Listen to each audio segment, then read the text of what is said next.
Queridos y amados, Señor, gracias por este privilegio grande que tú nos das de traernos aquí a tu templo, a la iglesia. Quizás invitado por un amigo, por un familiar, para poder escuchar tu palabra. Acompáñanos. En el nombre de Jesús. Amén. Vamos a ver en el libro de Colosenses, capítulo 1. Hoy estamos en el capítulo 1. Si me ayudan, por favor, por ahí. Capítulo 1, versículo 9 al 14. ¿Ya? Colosenses, capítulo 1, versículo 9 al 14. Vamos a leer juntos. Yo quiero que tenga su Biblia para que usted vea lo que dice la Biblia. No me gustaría después escuchar que diga, el pastor habló así. No. Yo quiero que usted diga, lo que la Biblia dice es así. Y cuando usted encuentre un principio importante, usted sienta que es Dios el que le habló. Así que vamos a leer versículo 9 hasta el versículo 14. Dice, por lo cual también nosotros, desde el día que lo oímos, no cesamos de orar por vosotros y de pedir que seáis llenos de conocimiento de su voluntad en toda sabiduría e inteligencia espiritual. Así podréis andar como es digno del Señor, agradándolo en todo, llevando fruto en toda buena obra y creciendo en el conocimiento de Dios. Verso 11. Fortalecidos con todo poder, conforme a la potencia de su gloria, y obtendréis fortaleza y paciencia, y con gozo daréis gracias al Padre que nos hizo aptos para participar de la herencia de los santos en la cruz. Él nos ha librado del poder de las tinieblas y nos ha trasladado al reino de su amado Hijo, en quien tenemos redención por la sangre en el perdón de los pecados. Vamos a ver tres partes de este texto maravilloso. La primera hemos visto ya en el día de ayer, hemos visto que Pablo ora con las personas, ora con los creyentes, se alegra porque han sido convertidos, está agradecido. Ayer vimos un poquito acerca de la oración, ¿cierto? Ayer vimos un poquito acerca de el medio que Dios quiere comunicarse con nosotros. No hay otra manera más grande que agradecer a Dios mediante la oración. Y él, habiéndose enterado de la conversión de estas personas, él también agradece. Y en el versículo 9 encontramos una frase interesante. Habla ahí acerca de sabiduría e inteligencia espiritual. ¿Qué es sabiduría e inteligencia espiritual? La sabiduría e inteligencia espiritual yo quiero determinarla de la siguiente manera para nosotros. Lo primero que quiero decir es que el conocimiento no es, escuche bien, el conocimiento no es sabiduría ni inteligencia. Son tres cosas diferentes: conocimiento, sabiduría e inteligencia. Yo estoy seguro que esta noche muchos saben o conocen de Dios. Estoy seguro, por eso esto está aquí. Si yo le preguntara, ¿es bueno saber de Dios? Yo estoy seguro que va a decir, sí, Dios es bueno, Dios está en el cielo, Jesús envió a su Hijo. Eso es conocimiento. Como alguien dice, teoría. Pero la teoría no tiene sentido frente a lo que está pidiendo aquí Pablo. Pablo está diciendo a los creyentes, usted necesita sabiduría e inteligencia. Ahora, yo quiero que nosotros entendamos cierta cosa. El conocimiento no es suficiente. Yo sé que dentro del penal, allá en las esquinas, en la avenida Balta, esas damas o varones que están parados hasta altas horas de la noche, conocen y saben de Dios. Saben que Jesús vino a morir por sus pecados, pero eso es conocimiento. Querido amigo, la primera cosa que esta noche yo te quiero decir es lo siguiente, que usted sabe y conoce de Dios, sabe que existe Dios. De repente va hasta una iglesia, le preguntan qué religión tiene, usted de repente tiene una religión, comulga una religión, pero eso es solamente teoría. Dios pide sabiduría e inteligencia. Y miren, ahí encontramos lo siguiente, Proverbios 2:6. Podemos ir a Proverbios 2:6. Aquí encontramos algo interesante que la Biblia dice concerniente a la sabiduría. Proverbios 2:6. La palabra de Dios dice así. Dice así, porque Jehová da la sabiduría y de su boca proceden el conocimiento y la inteligencia. Mira qué interesante. Jehová da la sabiduría y de su boca proceden el conocimiento y la inteligencia. Y ahí hay otro texto más que por circunstancias del tiempo usted puede anotarlo, Santiago 1:15, un texto también conocido, ¿no? O capítulo 3, versículo 17, donde habla también la sabiduría. Y ahí Santiago dice, si usted necesita sabiduría, ¿a quién hay que pedirla? A Dios, un texto conocido. Y con este entendimiento hay una cosa, usted puede buscar conocimiento, ya sea por la tradición de la familia, ya sea porque escuchó, ya sea porque, sabemos de Jesús. Ese es conocimiento, eso es teoría. Pero la sabiduría viene de Dios. Usted tiene que pedir sabiduría para que Dios pueda obrar y generar la sabiduría en usted. Y normalmente, ¿qué es la sabiduría? La sabiduría es la capacidad de poder sacar decisiones. También quiero hablar de la inteligencia. Job capítulo 18. Y aquí este personaje, Job, que sin dudar es un personaje muy importante, nos va a decir algo interesante concerniente también a la sabiduría.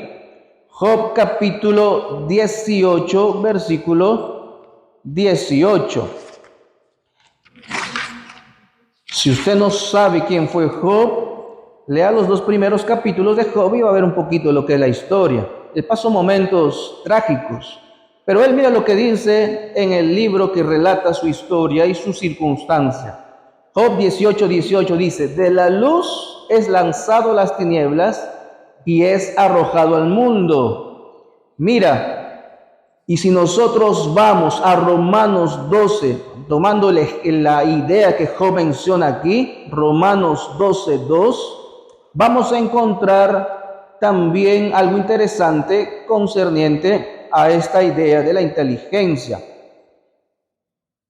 Romanos 12:2. La palabra de Dios dice así, no os conforméis en este mundo, sino transformados por medio de la renovación de vuestro entendimiento, para que comprobéis cuál es la buena voluntad de Dios, agradable y perfecta. La palabra que utiliza aquí Pablo para entendimiento es, ¿qué cosa? Es inteligencia. En algunas versiones dice inteligencia. Pero aquí yo quiero mostrar lo siguiente. La inteligencia, juntamente con la sabiduría, es lo que nos ayuda a tomar decisiones. Y ambas circunstancias, como Job mencionaba acerca de la luz, solamente Dios puede otorgar sabiduría e inteligencia. Y aquí viene algo que vamos a ir a la práctica, querido amigo.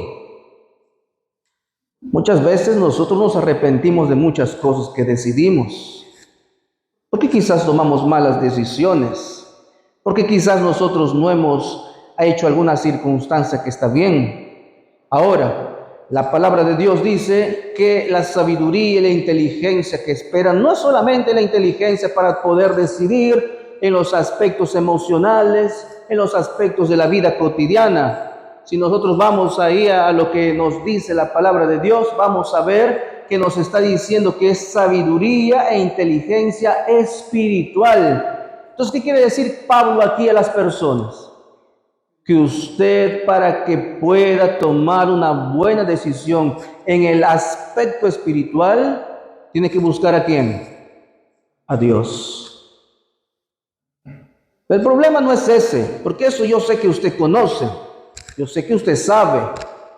El problema es el otro lado de la moneda, que si yo no me acerco a Dios, si yo no voy a Dios, si yo no estoy con Dios, entonces no voy a poder discernir entre el bien y el mal.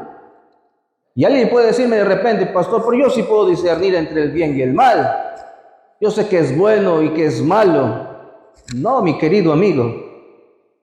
Hoy en día, el ser humano, el mundo, hay cosas que son malas según lo que dice la Biblia, pero nosotros o la sociedad lo dicen que son buenas. Hay cosas que de repente estamos acostumbrados o que pensamos que es lo correcto, pero la Biblia dice que no es lo correcto.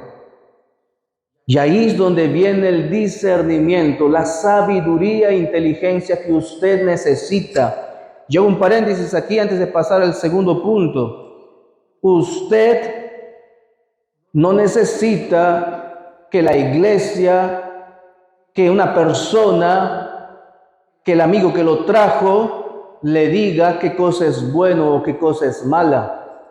Usted necesita que Dios le hable.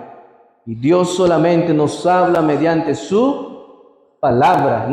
En otro sentido, usted necesita ir a la palabra de Dios. Yo lo felicito porque usted está aquí en la iglesia.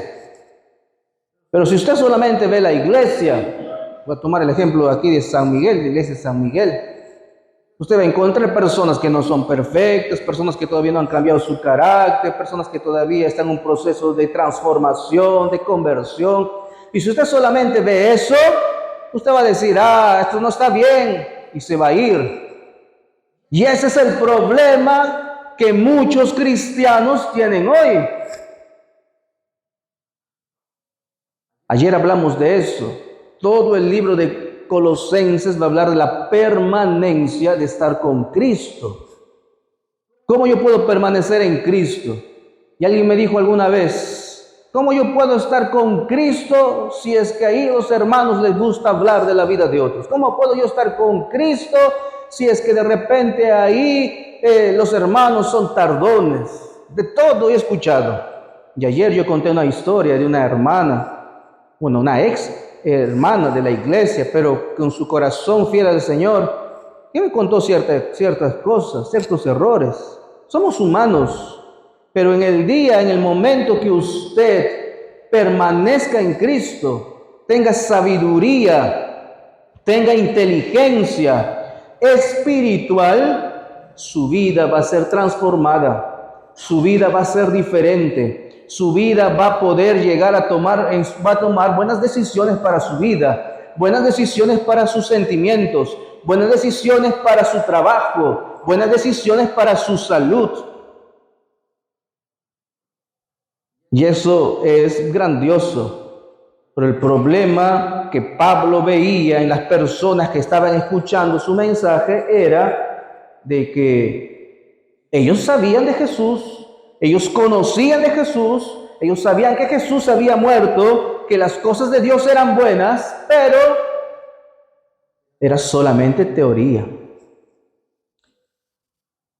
Así que el primer consejo que encontramos en este sermón, en este mensaje que Pablo escribe, es que la teoría, el conocimiento, la lleve a práctica. El segundo punto lo encontramos en el versículo 10, la siguiente diapositiva. Vamos a ver ahí un concepto interesante. Ahí habla de andando como es digno. Y en el concepto bíblico, cuando la Biblia habla de andar, está hablando de vivir. Está hablando solamente de caminar. Por ejemplo, encontramos a un hombre que la Biblia habla que anduvo con Dios y Dios se lo llevó. ¿Alguien sabe cómo se llamaba este hombre? Bien, interesante. Entonces, cuando la Biblia habla o usted ve la palabra andar, está hablando de la manera de vivir. Y aquí encontramos en el versículo 10 ese concepto. Dice, andando como es digno en el día a día. Ahora, ¿qué es andando como ser digno? Vamos a ir a avanzar ahí. Hay 4 puntos importantes. Primero es agradándole, lo que dice Pablo. 2 dice llevando frutos, llevando buenas obras y creciendo en conocimiento. 4 cosas que Dios quiere que en nuestro diario vivir hagamos. ¿Cuáles son? Agradándole, llevando frutos y teniendo buenas obras y creciendo en conocimiento. Ahora, ¿cómo agradamos a Dios? Interesante pregunta. Pablo está diciendo, agraden a Dios. Pero, ¿cómo agradamos a Dios? La Biblia en Hebreos capítulo 11, versículo 6, utiliza esta misma palabra. Vamos a buscarla y dice lo siguiente. Quizás alguien conoce ese texto, es un texto también conocido, ¿no? Que habla acerca de esta circunstancia de agradar a Dios. Capítulo 11, versículo 6. Y la Biblia dice así: pero sin fe es imposible, ¿qué cosa?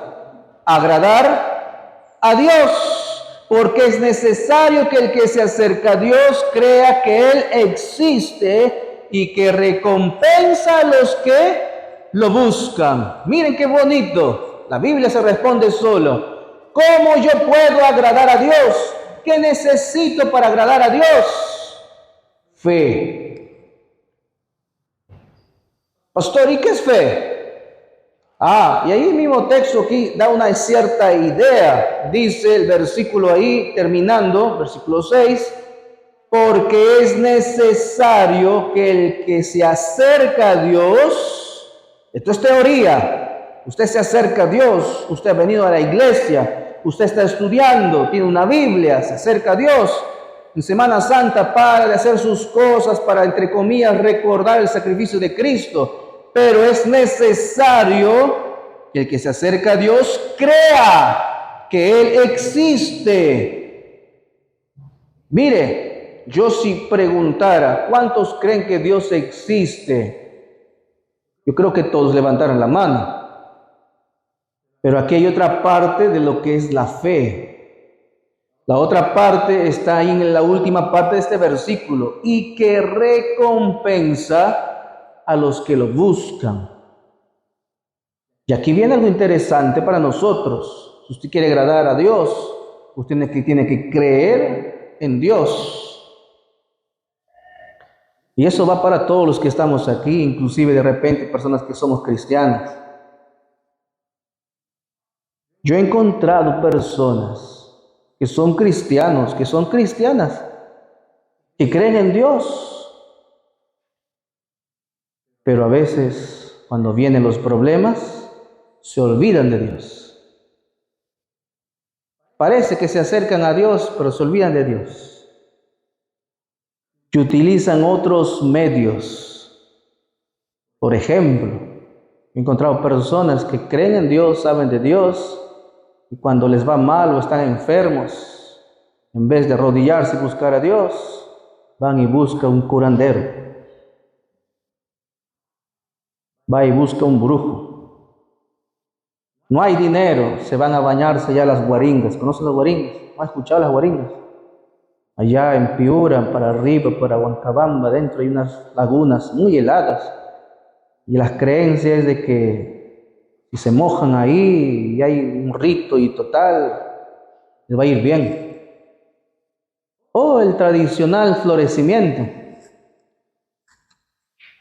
Y se olvidan de lo que dice la Biblia. Hay un texto maravilloso en Salmo 23 que dice, Jehová mi pastor, ¿qué más dice? Y se olvidan que nada les va a faltar si Dios es su pastor. Hay otro texto maravilloso también que la Biblia habla y dice, mía es la plata, mío es el oro. Dios dice así. Y hace unos pocos días, creo que ayer o el día sábado, escuché a un hermano que salió allá adelante y leyó un texto maravilloso, poderoso, ¿no? Que habla ahí, ¿no? Si ustedes me piden, ¿no? Clámenme y yo responderé. ¿Dónde están esas promesas cuando nosotros, como hijos de Dios, no buscamos a Dios? Por eso dice, agraden a Dios. Personas que creen en Jesús, que creen en Dios, que controla todo y se pelean. Yo a veces no sé si reírme, enojarme. Yo creo que ya pasé ese momento de molestarme cuando a veces veo cristianos o creyentes, voy a decirlo así, discutiendo por justamente cuando llegan las elecciones políticas, ¿no? Discutiendo por cuál es mejor, cuál es peor, cuál es esto, cuál es lo otro. Y cuando llego a la iglesia les digo, amigos, según lo que dice la Biblia, ¿va a mejorar las cosas o va a empeorar? Va a empeorar. Pero a veces hacen bandera para circunstancias pensando que las cosas van a mejorar. Otros, aún peor, se creen superhéroes, ¿no?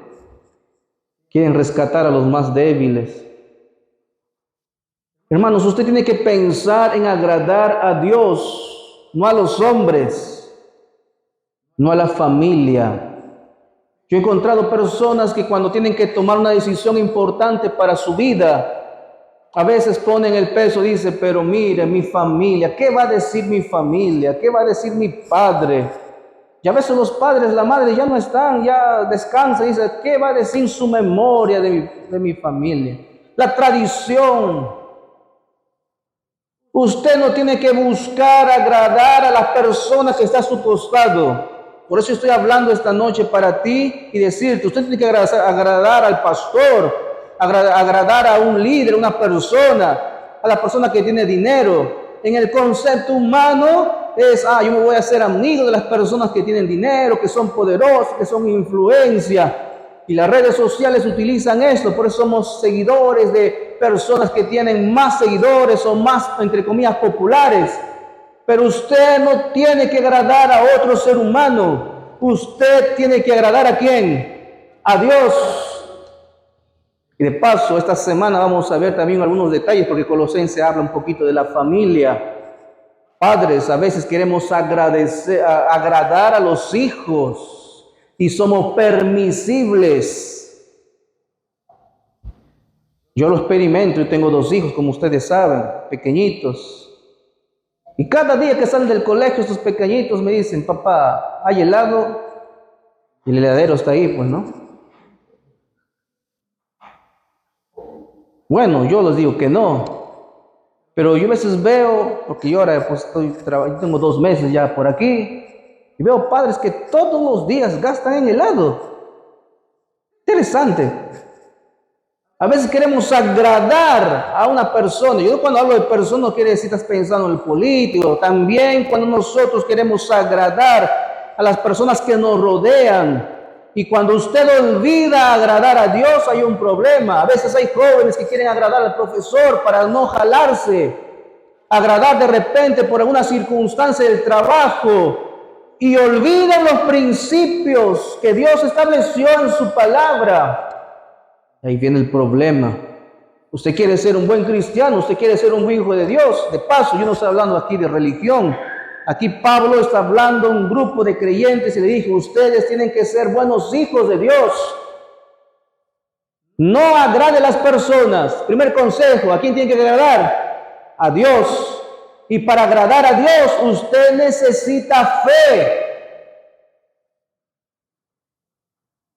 Para mí, el concepto, otro momento predicaré acerca de la fe, el concepto es como de tener correa, como dicen algunos, tener pantalones, ¿no? Para decir no, porque hay que tener correa y pantalones para decir al hijo que te mira, sí, quiero un helado, quiero esto, quiero un juguete. O cuando el profesor te dice, mira, si no te voy a jalar, vas a perder el curso. Cuando el jefe te dice del trabajo, mira, si no, ya sabes qué va a pasar. Hay otros detrás de ti, hay una cola detrás de ti, tantas cosas que te puedan decir.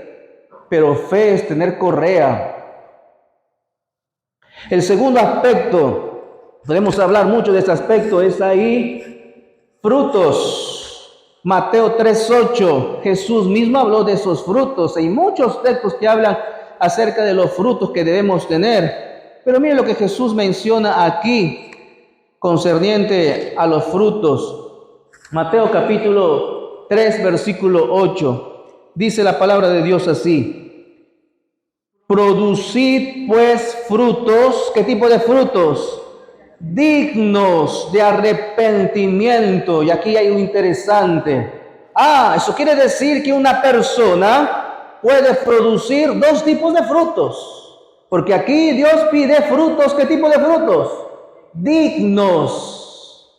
Eso quiere decir que también podemos crear frutos indignos.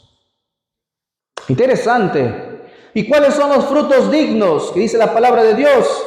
Son los que te llevan a que tú tengas arrepentimiento. En otras palabras, que tú habiendo pedido sabiduría a Dios, sabiendo que las cosas que estás haciendo, la manera en que tú vives, no está bien. Dios te está pidiendo algunas cosas que tú cambies en tu vida. Y Dios te dio sabiduría, te dio inteligencia. Ahora te dice: yo quiero que tengas frutos y frutos de arrepentimiento. O sea, que tú tomes una decisión. Pero hay personas que saben qué es lo que tienen que hacer, pero muchas veces no lo hacen. Y buenas obras. Yo quiero terminar ahí juntando estos dos, buenas obras y creciendo en conocimiento, con el texto de Mateo 11:27. Mateo 11:27 dice así.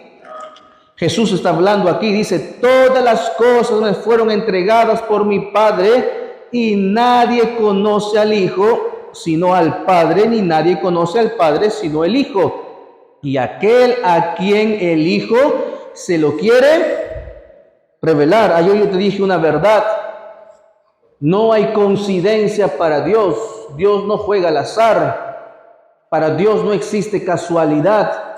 Si tú estás aquí es porque Dios se quiere mostrar. Ahí dice el versículo: yo o el Hijo elige a quién mostrarse, a quién dar a conocer qué es lo que Jesús hizo. Y tú estás sentado aquí.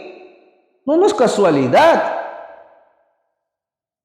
Y mis queridos hermanos, para terminar la tercera idea, la siguiente diapositiva, viene la idea del cierre: fortalecidos y de herederos, que está unido con otro concepto más que vamos a ver más adelante, el versículo 11 y el versículo 12.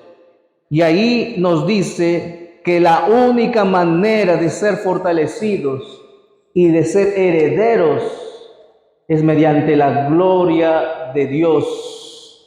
Y es interesante, cuando Pablo menciona la gloria de Dios, menciona algo importante. En el siguiente punto dice, Romanos 8:17, Pablo cierra esta idea diciendo lo siguiente.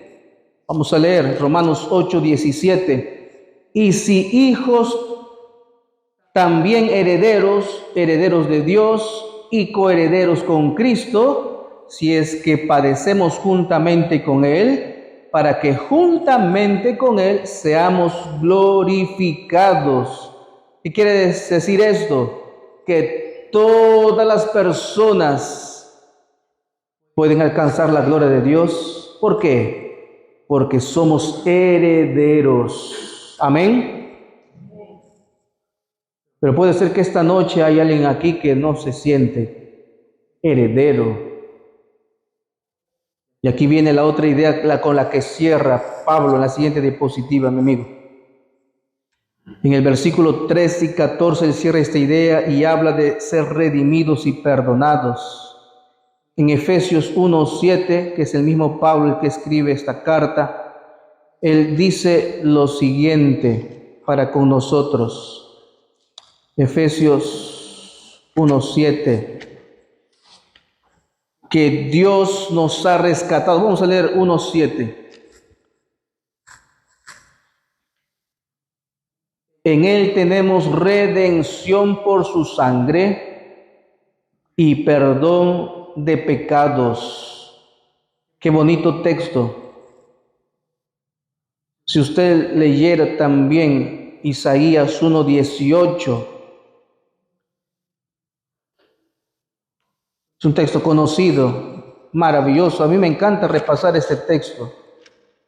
Cuando era niño, yo me ponía a imaginar cómo sería lo que dice aquí Dios. 1:18 dice así: venid luego, dice Jehová, y estemos a cuenta. Aunque vuestros pecados sean como la grana, como la nieve, serán emblanquecidos. Y aunque sean rojos como el carmesí, vendrán a ser como blanca lana. Usted es fortalecido por el Señor Jesucristo. ¿Sabe por qué? Porque Cristo perdona, es capaz de perdonar sus pecados.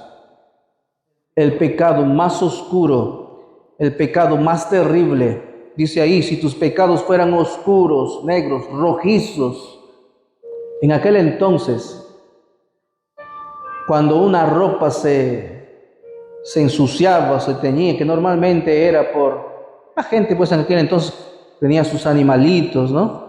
Y había que matarlos, o el pescado abrir, las damas cocinando, y se ensuciaba la ropa con sangre, o con cualquier otra cosa.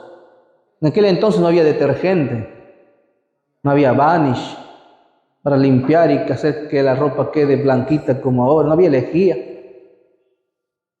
Y el Señor les dice, mira amigos, tu ropa puede estar bien cochina, tu vida puede estar así, pero yo lo quiero hacer blanca, limpia. En la última diapositiva hay una foto. Amigo, esta foto yo me tomé allá en Jaén. Estaba bien la que estaba ahí, esa. Yo me tomé esta foto allá en Jaén. Y el que está en un círculo es un muchacho que yo lo visité un día miércoles. Anoche yo llegué a su casa, él no estaba. La que está a su costado es su madre, y el que está al otro costado de azul es el hermano que me acompañó, que me llevó a la casa de ese muchacho. Él estaba aprendiendo las cosas de Dios, pero él no confiaba en lo que la Biblia decía. Él sabía en teoría que las cosas de Dios son buenas. Él sabía en teoría que las cosas de Dios son correctas, pero no le tenía fe a las cosas de Dios. ¿Saben por qué? Porque él era un drogadicto, que consumía droga.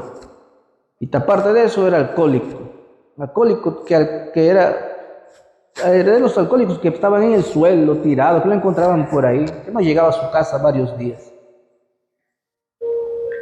Pero un día, él es mecánico, un día en un taller donde él llegó a trabajar, encontró a otro alcohólico y otro drogadicto como él, que lo había conocido pues en sus andanzas de toda la vida, pero ya no estaba así de enfermo y de loco, estaba diferente.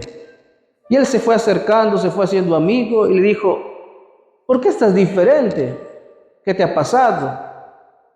Y este muchacho se acerca y le dice, Dios me ha cambiado. La palabra de Dios me ha cambiado. Tú sabes que andábamos tomando, terminábamos tirados. La plata que ganábamos terminábamos en 2 días, en una noche. Tú sabes cómo éramos. Y él sabía las cosas de Dios, pero no había visto un milagro así de cerca. Así que él se va a su madre está ahí, era de la iglesia adventista. Que muchas veces su madre había orado por él. Muchas veces había llevado su madre ahí a la iglesia, a su hijo. Muchas veces cuando eran los miércoles de noche de oración, levantaba su mano y decía, por favor oren por mi hijo, está perdido. Y ese día cuando llegó a casa, él se arrodilló, abrió su corazón a Dios y dijo, Señor, todo es verdad, ¿puedes hacer eso? ¿Puedes convertir eso? Y él en medio de su clamor, en medio de sus circunstancias, él dijo, Dios, si tú puedes hacer eso con ese amigo, haz lo mismo conmigo. Y él comenzó a estudiar la Biblia, a conocer más acerca de Dios. Y llegó la campaña, fuimos para allá a predicar, aquí solamente hace un par de meses, para Caleb, en Jaén, me tocó visitarlo. Yo pensé que no iba a llegar, porque estamos esperando, llegamos como a las 5, eran las 6, tenía que estar a las 7:40 en el templo, era un lugar lejano para predicar, y no llegaba, no llegaba. Y a veces cuando visitamos a las personas, algunos, puede decirlo así, disculpen la presión, ¿no? Se hacen los locos, no quieren que los visiten, ¿no? Solamente quieren escuchar alguna cosa así. Entonces, en mi cabeza dije, de repente este muchacho es igual, ¿no? Escucha la iglesia y todo, pero ahí la mamá, como es la madre, ¿no? Esperen, por favor. Estábamos nosotros afuera en la motocar, porque hacía calor, pero nos invitaba cada rato, entren, como quien dice, no se vaya a escapar. Hasta que llegó y conversamos con él. Yo le hice la invitación, mira, el sábado hay un bautismo. Y él me hizo la pregunta, pastor, ¿yo puedo cambiar?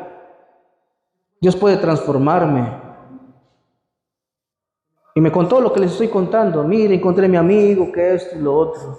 Yo le miré y le dije, si tú ya has visto que Dios hizo un milagro con uno de tus amigos, claro, quizás no es perfecto, no es que de un día para otro, Dios no tiene una varita mágica que te toca y de un día para otro ya es diferente. Es un proceso. Dios utiliza los procesos naturales que tenemos aquí en la naturaleza, en la ciencia, etc. Esto es un proceso. Y él estaba en un proceso, y pastor, y le leí el texto que yo acabo de leer de Isaías 1:18. Tus pecados pueden ser muy ocultos, muy sucios, muy negros, pero Dios puede transformarte. Dios puede hacer un milagro en tu vida. Tienes que tener fe. Tener fe es como apostar. Pero lo interesante que es esa manera de apostar es saber que usted no va a perder. Yo no sé si esta noche hay alguien que de repente siente que hay algo que tiene que entregar a Jesús. Puede ser su vida, malas decisiones. Puede ser de repente la salud, que también son malas decisiones. Puede ser de repente que el corazón está llorando, triste por alguna persona, por un familiar, por una pareja, por un hijo. Pero yo solamente puedo decirte lo que la palabra de Dios dice. Dios puede transformar cualquier corazón, pero tienes que abrir tu corazón para Dios y no mirar a las personas. Mañana vamos a continuar con estas ideas que Pablo menciona para nosotros. Usted tiene que seguir y mirar a Jesús. Este muchacho, para terminar, se bautizó el sábado. No pude tomar una foto porque el bautismo fue un río y estábamos bautizando varios pastores, varias personas. Me hubiera gustado ver o tomar la foto en el momento que él se bautizó, pero sí lo pude ver porque estábamos ahí los pastores. Cuando una persona entrega su corazón a Dios y comienza un proceso de transformación sincero, verdadero, es algo espectacular, maravilloso. Ese mismo milagro puede ser para ti. Por eso el título de esta semana se llama Renacer. Y la única manera de poder hacer que tu vida sea diferente, no es voltear la página, que a uno nos gusta voltear la página. El título es Renacer. ¿Qué es renacer? Comenzar todo de nuevo. Cuando tú volteas la página, sabes que detrás de esa página hay cosas que, si tú volteas esa página, puedes volver la página. Pero el renacimiento es diferente. Esta noche yo quiero que nosotros tomemos una decisión importante. ¿Cuántos de ustedes les gustaría renacer? En el sentido de entregar algo a Dios para que el Señor pueda hacer ese milagro. ¿Sabe? El libro de Isaías, capítulo 1, versículo 18, no es para la gente de afuera. Dios está hablando ahí para los borrachos, para los fornicarios. Cuando yo abro Isaías 1:18 y leo que Él puede transformar mis pecados, también es para mí y es para ti. No importa si estás en la iglesia, no importa si dices, no, pastor, quizás hay alguien aquí que no tiene problemas, todo está bien, tiene felicidad. Pero no somos perfectos. Alguien esta noche quisiera decir, Señor, yo quiero que renueves mi corazón. Habrá un valiente esta noche, yo quiero orar con él, con ella, para que se vaya contento a su casita y descanse con tranquilidad, sabiendo que Dios tiene su corazón y su vida. Algún valiente esta noche que quiera decirle así a Jesús, puede pararse en el nombre del Señor Jesús. Yo quiero orar contigo. Yo no quiero que me cuentes el problema. Solamente toma tu decisión y párate. Pastor, solamente para los que no somos, no es para todos. Porque todos necesitamos renovar, renacer en nuestra vida cristiana. Y la invitación es para todos, pero cada uno toma de manera particular y personal esta decisión. Habrá alguno esta noche por el que yo pueda orar y quiera pararse donde está, quiera que oremos por su familia, amén. No, como dije ayer, no se vaya a parar porque los demás se paren. Párese porque en su corazón usted siente el deseo de hacer una transformación en su vida, de entregarle algo a Dios esta noche, para que el Señor haga un milagro. Vamos a orar. Querido y amado Señor, mira las personas que están aquí, que se están poniendo en pie. Solo tú eres la persona que puedes limpiar nuestro corazón. Aquí no hemos venido, Señor, a confesar de una persona a otra persona. Tú ya sabes, tú ya conoces, sabes cuál es nuestra lucha, sabes cuál es nuestro defecto. Y Señor, en esta noche, como tu palabra lo dice, permite que al salir podamos salir siendo transformados, purificados, sabiendo que el problema que tenemos, tú, Señor, lo vas a solucionar, sabiendo que el Padre, la Madre, el Hijo que tenemos, por el cual estamos de repente sufriendo, todo está en tus manos. Sabiendo que el trabajo, los estudios, los sentimientos están guiados por ti, Señor. Acompaña a tus hijos que estamos aquí y tráenos de vuelta el día de mañana. En el nombre de Jesús, amén.